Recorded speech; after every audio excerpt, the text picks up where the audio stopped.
रामायण मैया की जय। सुखी मीन जे नीर अगाधा, जिम हरि शरण नए को बाधा। फूले कमल सोहे सर कैसा, निर्गुण ब्राह्म सगुण भय जैसा।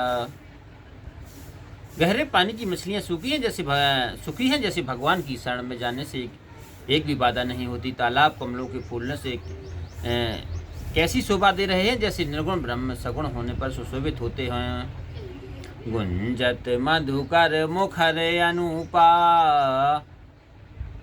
सुंदर खग रव नाना रूपा। चक्रवाक मन दुख निस्पेखी, जिम दुर्जन पर संपत्ति देखी। भौरे अनुपम गुंजार कर रहे तथा पक्षी नाना प्रकार की बोली बोल रहे हैं।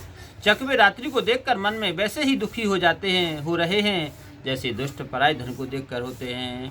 चातक रटत त्रसायति ओही, जिम सुख लहि न शंकर द्रोही। सरदा तप निस सस अपहारई, शांत दरस जिम पातक टारई।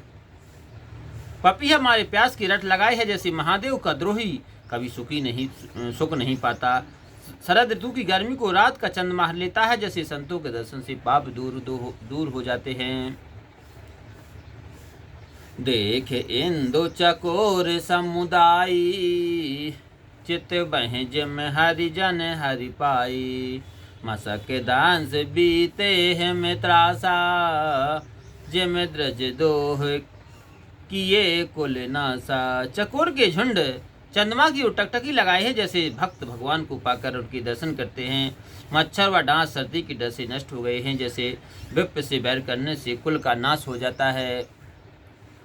भूमि जीव संकुल रहे, गए शारद ऋतु पायो। सदगुरु मिले जाहे जिम संशय भ्रम समुदाय। लखन सिया रामचंद्र शंकर हरिओम। जो जीव पृथ्वी पर भर गए थे वे सब शरद ऋतु के आने से नष्ट हो गए हैं, जैसे सदगुरु के मिलने से संशय और भ्रम नष्ट हो जाते हैं। बरसागत निर्मल ऋतु आई, सुध न तात सीता की पाई। एक बार कैसे हो सुध जानो, काल हूँ जीत निमिष महुआनो। बरसात बीत गई, निर्मल शरद ऋतु आ गई, परंतु हे तात अब भी सीता जी की कुछ भी खबर नहीं मिली। एक बार कैसे भी पता मिल जाए तो मैं काल को भी जीत कर सीता जी को पल भर में ले आऊं। कतहु रहूं जो जीवत होई, तात जतन कर आनो सोई। सुग्रीव सुध मोह बिसारी, पावा राज कोश पुर नारी। हे तात मैं कहीं भी हो सकता है, यदि जीवित हो तो मैं उसे उपाय करके अवश्य ले आऊंगा। सुग्रीव ने मेरी याद भुला दी, क्योंकि वह राज